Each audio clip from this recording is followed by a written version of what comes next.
Incredible Crisis, a minigame compilation that is somewhat like WarioWare, Mario Party, or Point Blank, with a more focused comedic story of the game paired up with an amazing soundtrack to listen on. One of the unique games I've played on the older generation of consoles that should have deserved a spotlight within the older game community, which sadly it didn't that much. That's why I'm here to review the game more properly, going more in depth what the game is actually about. This is K1PM, and this time I'll be doing a full review of Incredible Crisis on the PlayStation 1. Gonna talk about the things further that others didn't quite explain it properly, or rather left out a lot of things, like the hidden second player mode, missing game content during its translation of the game, and a few exploits here and there. Welcome to Incredible Crisis. The game starts in a typical family kind of setting in Japan, wherein they are about to celebrate Grandma's birthday today. Although all of them kinda forgot about it till Grandma Hatsu said it. Later on, the family goes on with their own daily lives. Things suddenly gets weird with all the whole series of unfortunate events, such as running away from that huge statue globe within the building, an ongoing bank heist that the mother is forced to help them out, getting trapped in a falling elevator situation, trying to skip classes in order to go shopping and hanging out with friends, got ambulance and questioned by these lunatics, who then throws you off the ambulance on a stretcher out in the highway once they know he's healthy, got shrunk as the size of an ant, surviving against multiple odds of different insects, getting hooked up with a coworker and do some happy moments, until she tries to murder him up on the Ferris wheel for some reason, defending an alien UFO cause her daughter says so, along with her alien friend along, fighting off against a huge rampaging teddy bear while riding on a jet. And my favorite part out of all is this one, Titanic Away. I love how wacky the game is, with just the right amount of difficulty that the game has. Even the way how a player loses the game is actually fun to see. It doesn't always stress out the player seeing things such as these scenes, although some players still might find it difficult with all the whole button mashing in some of the games.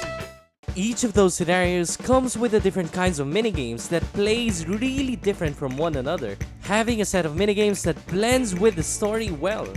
Though some of it does ends up repeating the same type of minigame, just with a different set of characters and scenario, which can be a downside for the game, unfortunately. But due to the game's narrative, it's actually quite alright.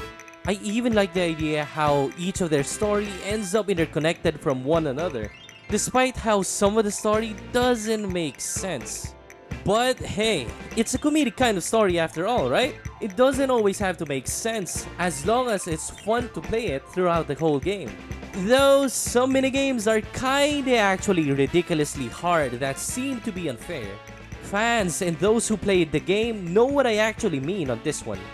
The unfair difficulty of this certain minigame, wherein I need to get the exact same weight of that golden piggy bank of 7,000 grams in just 1 minute and 5 seconds. That's rather absurd when you think about it, considering I don't even know the weight of every object that I could use on, as well as the weight required frequently change as I lose the game after. Other than that, the overall difficulty is alright. It doesn't feel cheaty in a way for me, although the Titanic Away minigame may pose as a problem to those who aren't used to button mashing. After doing a set of minigames, later on it shows how well a player did within those certain tasks, although the scoring method kinda didn't make any sense. Look at this one. How did I manage to get a total rank of A from a score of rank B, C, and B? It kinda didn't make any sense, but oh well. I know, it's just a minor thing, it's just for the scoring part, but I just wanted to point it out for others to see on it. Although some stages can be really broken, in a way these sections have a few exploitables. The game isn't exactly well polished in some parts, but I believe that's just that.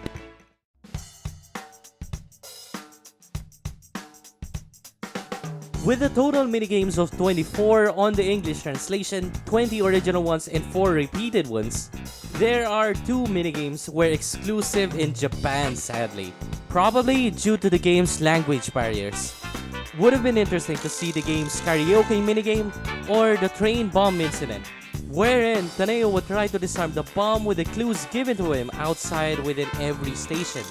On the English translated version, instead of a bomb train situation, that coworker again ends up cutting the brakes of the train, leading to a train crash later on. It's more of a cover-up that the developers made for that minigame section. The karaoke section of the game has 3 different kinds of featured songs in there. 2 fast-paced ones and 1 slow jazzy one. To be honest, those songs were really catchy in a way. I suggest try give it a shot listening to it. The 3 full versions of the song are within this link below. Just be sure to go down at this timestamp. Looks like Yakuza weren't the only ones who made a karaoke minigame.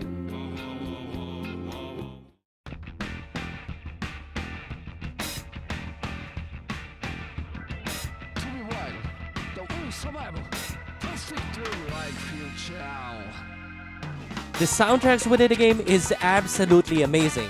It's one of the game's best thing has to offer. It perfectly matches out with the game's comedic story and the feeling of playing the game as a whole. While, after all, it was composed and orchestrated by Tokyo Sky Paradise Orchestra themselves. If you got the time, I highly suggest try listening to the game's soundtrack. For a PlayStation 1 game, it's one of the quality ones I've ever heard. Even after years of not playing the game since I was a kid back then, I still remember most of the soundtracks within the game. Now the graphics on the game is pretty much alright, especially for a 3D game back then on the PS1. You could see how the animations seemed lively, given much thought into it even outside of cutscenes.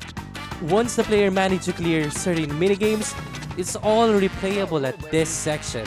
At the very least, the replayability within the game is there. Although there's no difficulty setting, unfortunately. It would have been nice to have a bit of a challenge mode or something entertaining after playing the whole game. What many people don't know is the second player's hidden controls, wherein the second player is capable of manipulating on how the first player looks and can also play a few sounds within the game.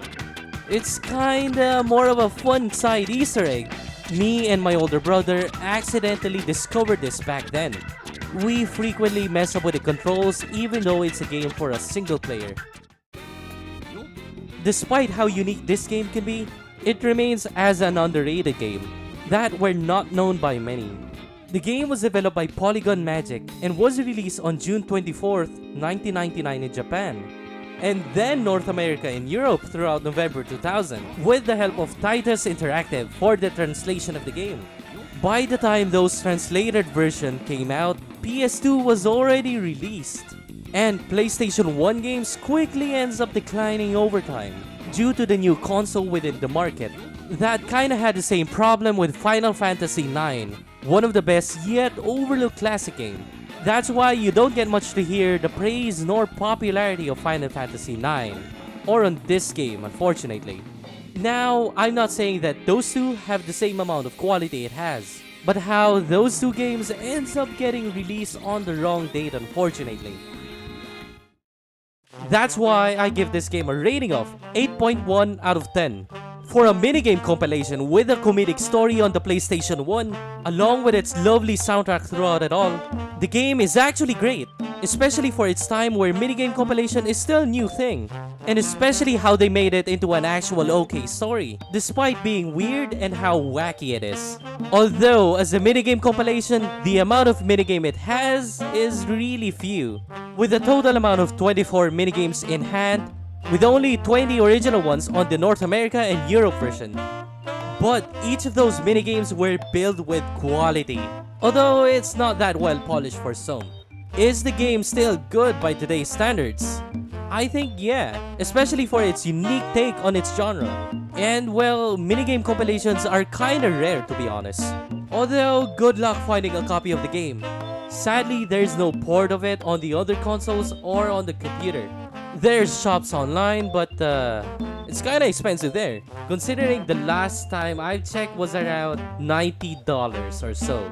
There's an arcade version of the game, but it's not exactly the same thing on the PS1 version. Not to mention, it's much rarer to find that one instead.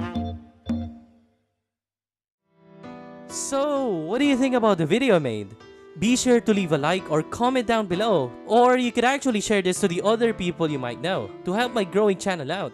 And subscribe to stick around my channel for more game reviews such as these.